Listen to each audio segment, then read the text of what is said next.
Welcome to WatchMojo UK, and today we're counting down our picks for the top 20 TV show lead actors that sound nothing like their character. These are serious rounds. Might be serious guns here too. Before we begin, we publish new content every day, so be sure to subscribe to our channel and ring the bell to get notified about our latest videos. Number 20, Freddy Highmore, Sean Murphy, The Good Doctor, and Norman Bates, Bates Motel. I don't want to be here! Okay, I don't want to do this! British actor Freddy Highmore has made a name for himself playing complex American characters, often with distinct vocal requirements. His natural London cadence is miles away from the intense, psychologically fractured American accent he adopted for Norman Bates, a performance that chilled us to the bone. Yes, yeah, he is indeed an unusual character. I guess I'm 25, maybe I look younger. I always feel like I need to justify my age. People are like, you can't play a 25-year-old. But I am 25. Even more impressive is his shift to the gentle yet precise American accent of Dr. Sean Murphy, a role that demands specific vocalizations to convey the character's unique perspective. I saved the patient. I deserve to be a surgeon. Highmore's ability to completely disappear into these American personas' subtle vocal nuances is a testament to his incredible range. He truly embodies these characters, making his actual voice a shocking revelation for many fans. I hadn't done it, no, and must have been 3 years ago I finally went and did it. I was doing ADR actually on the Universal lot and sort of stole one of their golf buggies and headed on up. Number 19, Matthew Rhys, Philip Jennings, The Americans. That's against spies, right? Exactly. Have to make sure I don't do any spying around here. Oh, you better not. Especially for those Russians. Oh yeah, they're the worst, right? Welsh actor Matthew Rhys undertook a monumental linguistic challenge for his role as Philip Jennings. Not only did he need to deliver a flawless American accent, but that accent itself was a layer of deception for a deep-cover KGB operative. Imagine having to convincingly sound like an everyday American while simultaneously masking a Russian identity beneath it all. I don't know why you should trust me. You should hate me. You should probably shoot me. But we're getting in that car. For 6 intense seasons, Rhys maintained this intricate vocal performance with incredible precision, never once breaking the illusion. Whether you're watching rugby or singing songs or, tearing up at Tom Jones, that is unwavering in me. Which is great for, for what I do, which is, running away in flights of fancy. It's a remarkable feat of acting, demonstrating an acute awareness of every syllable and inflection needed to sell the character's intricate double life. Number 18, Alfred Enoch, Wes Gibbons, How to Get Away with Murder. I told her I'd take the deal. You what? If they're guilty... Who says they're guilty? You're letting your feelings for Caleb cloud. Fans of Harry Potter will instantly recognize Alfred Enoch as Dean Thomas, where his natural British accent was prominently featured, so it came as quite a surprise to many when he appeared as the deeply troubled Wes Gibbons in How to Get Away with Murder, speaking with a perfectly authentic American accent. Enoch's commitment to his character's vocal identity was unwavering, lending significant credibility to Wes's journey through legal intrigue and personal trauma. Were you shocked by that? I was a bit, yeah. I mean, Yeah. you're always hoping you're not going to be unemployed as an actor. Yeah, right. So that's part of it. Now I'm just remembering that you're English. The transformation was so seamless that for a long time, many viewers had no idea they were listening to a British actor. That's such a kind of foundational moment for me in terms of my relationship with Shakespeare, acting. Number 17, Ian McShane, Al Swearingen, Deadwood. I'm saying, I had a vision. It had happened. The gravelly, menacing tones of Al Swearingen are utterly iconic, a voice that perfectly encapsulated the raw, brutal world of Deadwood. It might shock some to learn that this unforgettable voice belongs to the impeccably British actor Ian McShane. The first John Wick was a really tightly written, an hour and a half independent movie, indie movie. Keanu decided to do it. It had been around for a bit, but he suggested, I believe, that they could go to Chad. McShane's natural accent, often rich and theatrical, is a universe away from the gruff, expletive-laden American drawl that he cultivated for Swearingen. Remember this when you run your own place. That type guy hanging around gets people agitated. Forces them to take a position, one side or the other.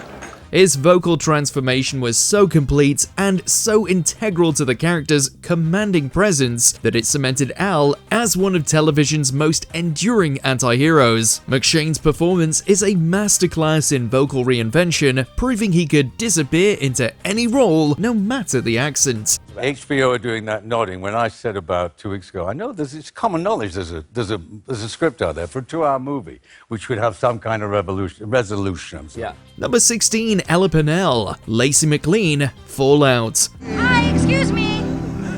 Hi. Excuse me. So sorry. I'm hoping you can settle an argument between myself and my traveling companion there.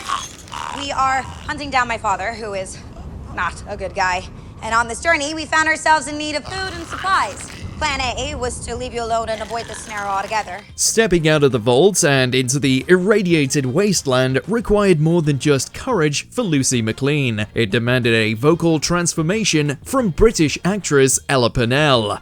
Do people get surprised to know that you're... They do sometimes, which is like the highest compliment ever. But I remember the first time I did my American accent in a film, I was 15 or 16. I thought, I'm going to do what the real actors do. I'm going to stay in the accent the whole time, you know? Known for her natural English accent in roles like Yellow Jackets, Purnell flawlessly adopted a bright, optimistic, and distinctly American cadence for her character in Fallout. It was a little weirder than the one I came from. Her portrayal of Lucy, a sheltered vault dweller confronting a harsh new reality, relied heavily on this specific vocal characterization. It's a pitch-perfect American accent that never falters, anchoring the character's naive charm against the backdrop of a brutal new world. Yeah, it was amazing. I woke up and I opened my little curtains and I went, oh, snow. Number 15, David Tennant, the 10th Doctor, Doctor Who. Are we in Scotland? How can you be ignorant of that? Oh, I'm dazed and confused. While many actors might lean into their natural accents, Scottish powerhouse David Tennant made a very deliberate choice for his universally beloved 10th Doctor. Maybe it was because it was for the Glasgow Health Board. We probably weren't actually allowed. We were all underage, so we probably weren't allowed to be smoking. And what a lovely choice of wall by the director. Beautifully shot, isn't it? Instead of his native Scottish lilt, Tennant adopted a precise, rapid-fire received pronunciation, RP, English accent that became synonymous with his energetic and often whimsical portrayal of the Time Lord. This vocal choice helped define the 10th Doctor's distinctive personality, making his fast-paced, articulate dialogue even more captivating. I just thought, since you saved my life and I've got a brand new sonic screwdriver which needs road testing, you might fancy a trip. It's a testament to his skill that this English accent became one of the most recognizable voices in British television history, despite not being his own. Why is it still important? Because he has a way of saying things that has never been bettered. He's got a way of getting to the nub of what it is to be a human being. And he says it better than anyone has done since, I think. Number 14, Kelly Reilly, Beth Dutton, Yellowstone. What do you want? To make a scene. You ready to watch that happen? Beth Dutton's razor-sharp wit and formidable presence on Yellowstone is inextricably linked to her distinct, no-nonsense American accent. It's a performance so convincing you'd never guess that actress Kelly Reilly hails from Surrey, England. Well, you know, I thought about it just because it's quite a responsibility living up to a Linda LaPlante female character. Big role. So I did have to think about it for a little while, and then... Riley's natural voice is soft and distinctly English, a stark contrast to Beth's powerful Western-tinged delivery. Her ability to embody such a formidable American character, complete with a flawless regional accent, is key to Beth's intimidating allure. Oh, hi, Dan. Who's this? The voice becomes an extension of the character's fiery personality, making her transformation all the more impressive. I mean, I would have never guessed you had an accent. Well, that's Thanks to my dialect coach, because she's amazing, Jessica Drake. Number 13, Hugh Dancy, Will Graham, Hannibal. I told everyone Hannibal was a killer, and no one believed me. British actor Hugh Dancy delivers a hauntingly nuanced performance as Will Graham in Hannibal, and a significant part of that success lies in his subtle yet consistent American accent. Dancy's natural English voice is quite refined, a departure from the quietly tormented tones he uses for the FBI profiler. We ended up kind of inadvertently in a Ulysses book group. He doesn't rely on broad strokes. Instead, he crafts an accent that feels inherently part of Will's troubled psyche, often delivered with a hushed intensity that reflects the character's internal struggles. Whose profile are you working on? It's a testament to his skill that this accent never draws attention to itself, instead serving the character's complex emotional landscape flawlessly. They've come out of the First World War, but it's not 2020 or 2021 or 2022. So yeah, in that respect, it was great.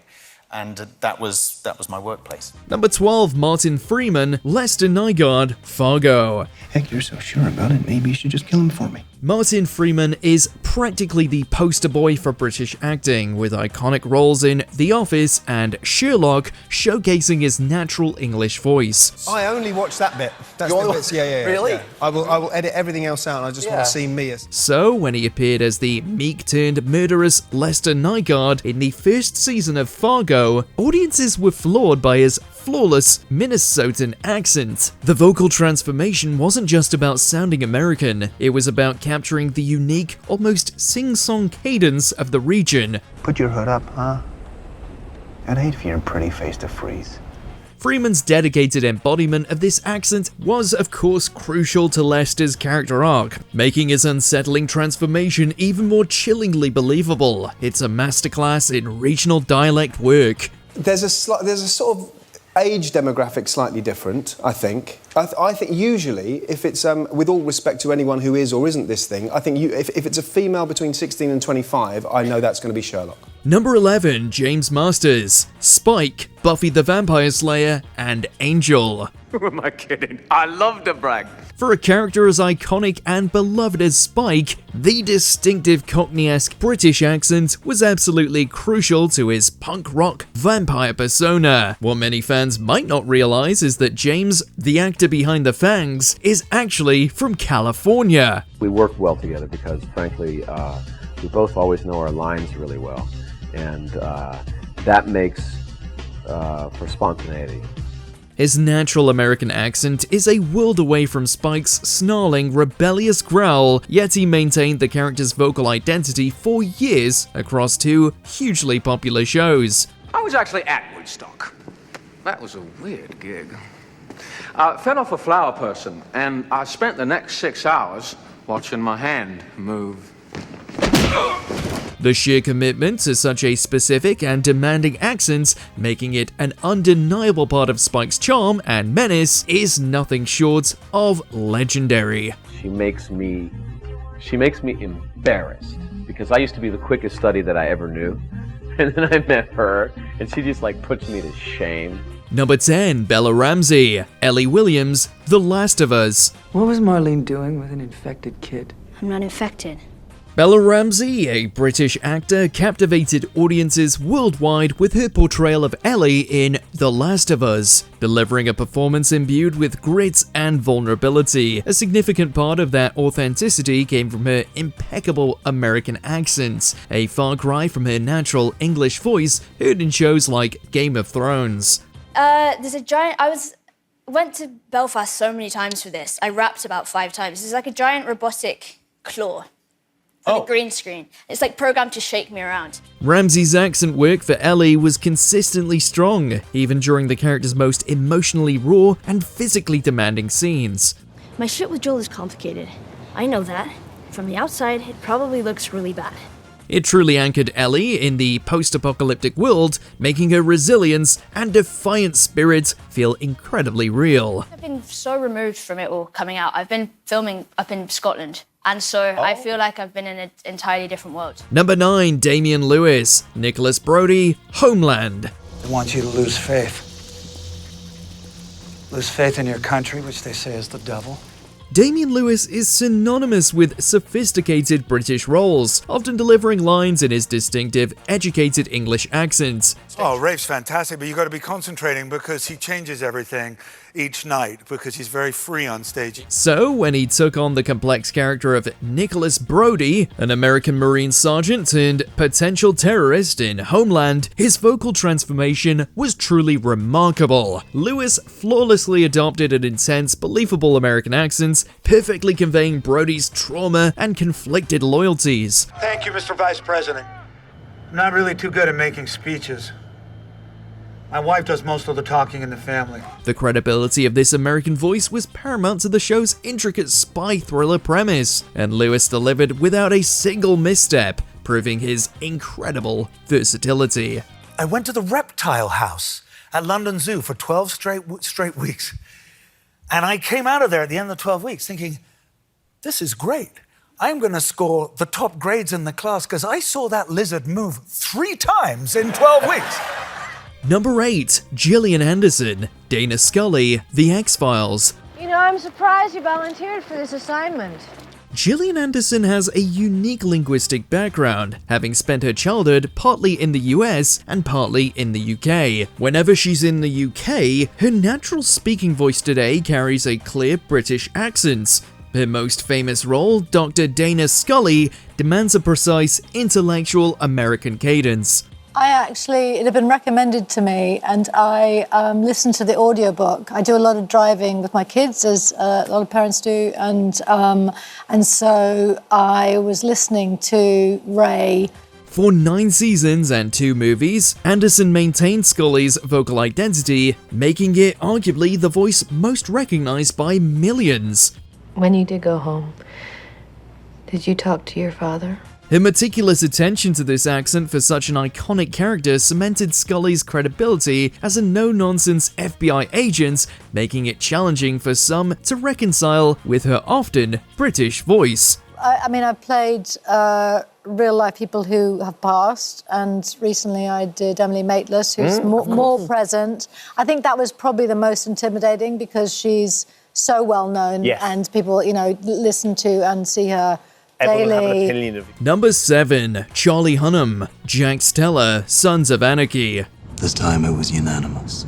The charismatic and troubled Jack Steller, leader of the Sons of Anarchy motorcycle club, spoke with a deep, gravelly American accent that became instantly recognizable. You know, I'm in a strange phase of life right now. I feel like my life's turned into an episode of Curb Your Enthusiasm. It's truly astonishing to discover that Charlie Hunnam, who portrayed Jax for 7 intense seasons, hails from Newcastle, England. With a clear Geordie accent, Hunnam's total immersion into Jax's American voice was absolutely crucial to selling the character's tough outlaw persona. He maintained the consistency and conviction of the accent for over 90 episodes, never once letting his British roots show through. And I only went to 1 because it was the greatest 2 weeks of my life leading into the worst day of my life. The most popular girl in our school, Rachel Gould, who I had an enormous crush on. Okay.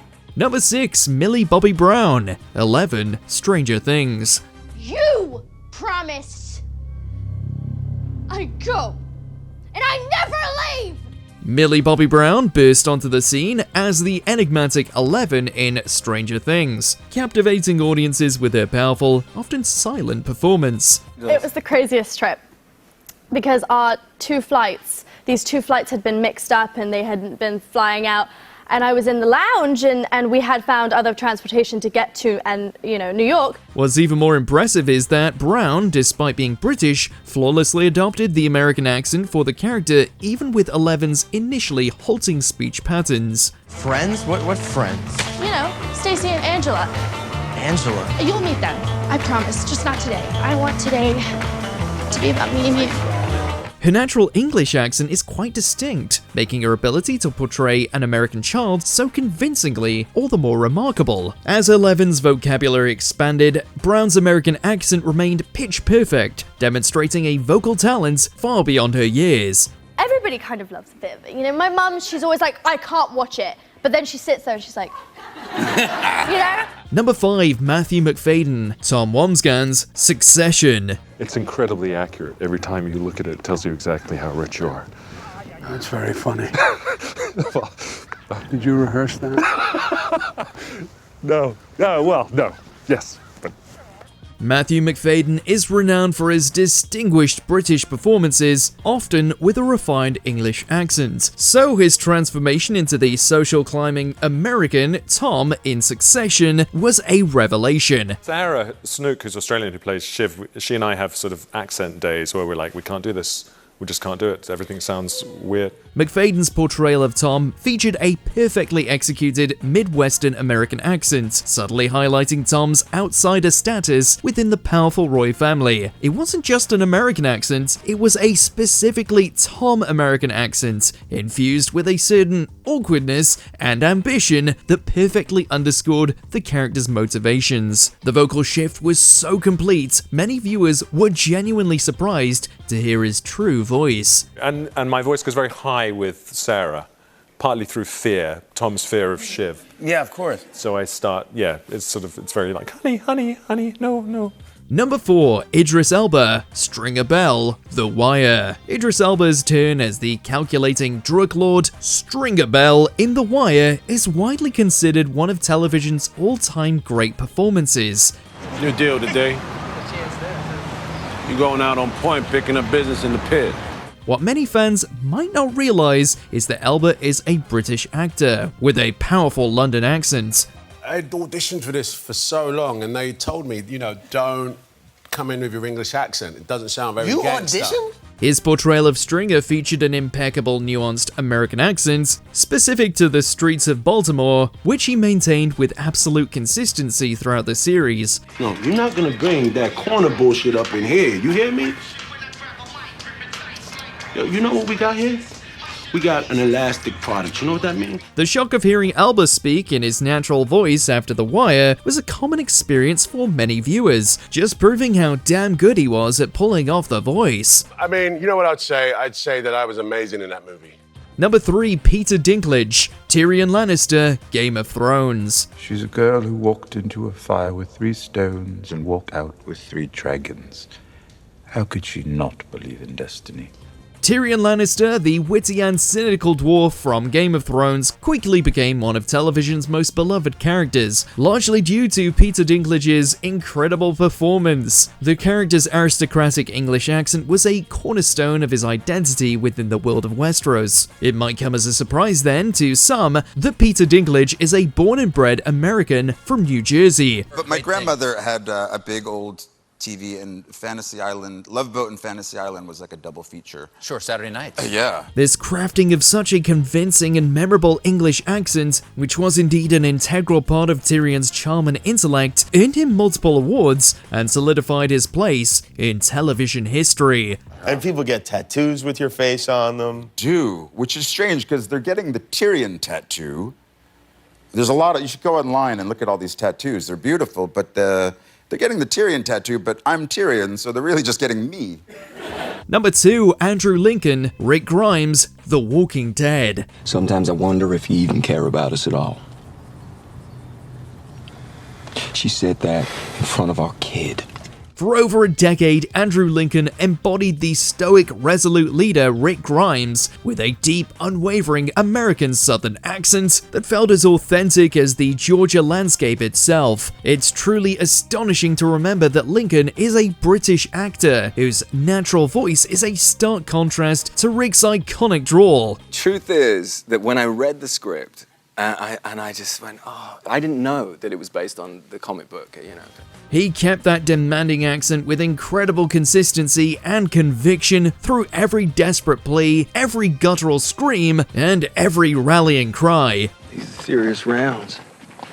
Might be serious guns here, too. His time pulling off Rick's voice was so complete, it became an inseparable part of the character, making his real accent a genuine shock to many viewers. I would have to say that one of the most memorable times was riding the horse into Atlanta. Number 1, Hugh Laurie, Dr. Gregory House, House. Yeah, I know. Court records are sealed, you were 16, it was a stupid mistake. But your old gym teacher has a big mouth.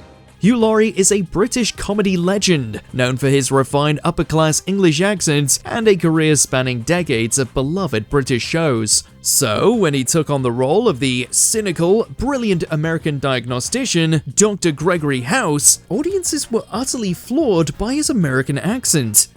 Well, it's also a bit of an escape route, because if you mess something up and it doesn't sound right, you've always got the excuse of saying, well, I'm not really... That's the whole point. I'm not really an American. Laurie maintained House's often biting American voice for 8 seasons, a truly Herculean feat of linguistic dedication. Many American viewers still don't realize the gruff, limping doctor is actually British. His sustained, utterly convincing vocal performance is the gold standard for this list, proving just how profoundly an actor can disappear into an accent. Fine. Consult a specialist. Are there any actors we missed in our list? Let us know in those comments below.